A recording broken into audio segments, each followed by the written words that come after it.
Hyvät kansalaiset, olen juuri kiivennyt aidan yli erään erittäin hyvin vartioidun rakennuksen pihalle. Täällä huhutaan erään hyvin salaperäisen ja vaikeasti tavoitetun ryhmään kokoontuvan.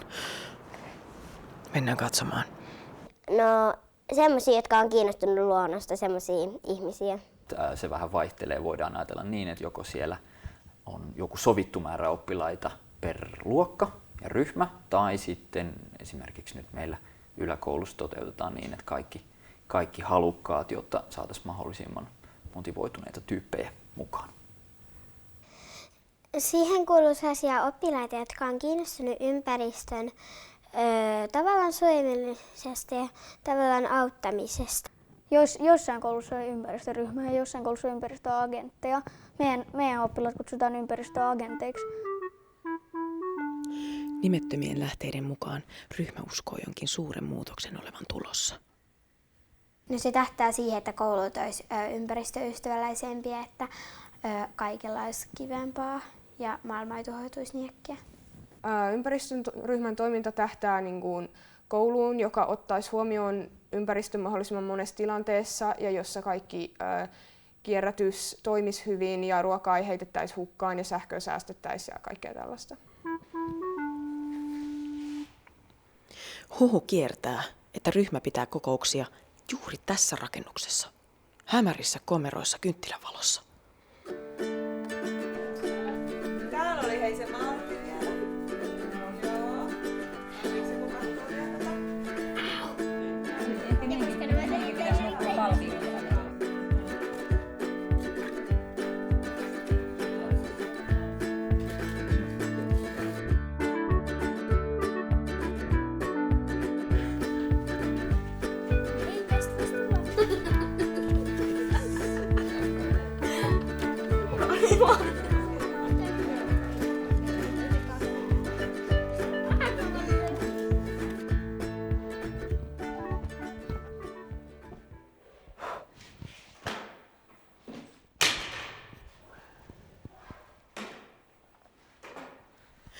Olen kuullut, että ryhmä järjestää kaikenlaista aktivistitoimintaa täällä.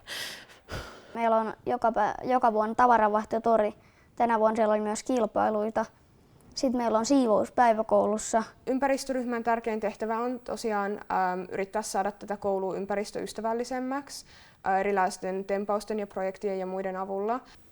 Sitten me yritetään jollain tavalla auttaa vähän niin kuin luontoa ja olla niin kuin yhtä luonnon kanssa.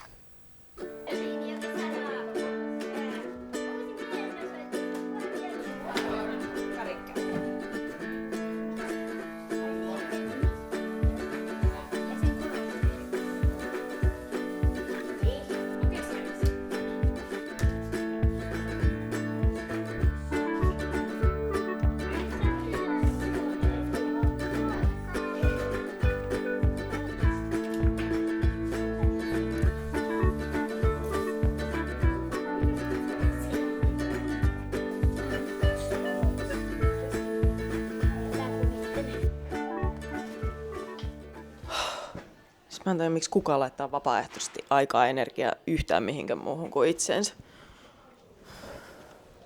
Otan tän. Sitä sopii ihan hyvin.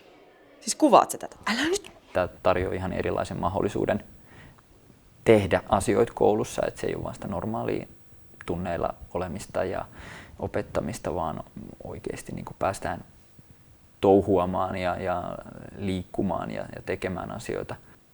Musta on kiva olla ympäristöagentti ja mä en haluaisi, että ympäristö tuhoutuu ja musta on hauskaa auttaa. Kun ympäristö on hyvä säästää ja pitää huolta tästä ja sitten myös sen takia, koska niin kuin nämä tempaukset niitä on ihan hauska olla mukaan siinä suunnittelemassa. Varmaan sen takia, että se koskee luontoa. Mä tykkään luonnosta. Koska mä tykkään itse hirveästi luonnosta. No mä haluan olla mukana vaikuttamassa, mä haluan olla mukana pelastamassa meidän palloa. Ja sitten myös mä haluan kokemusta tämmöisestä toiminnasta, että mä voisin jatkaa sitä ihan kunnolla sitten aikuisena ja saada semmoisen ammatin, missä pystyy vaikuttamaan asioihin. Otan koodikieltä. Sateenkaari.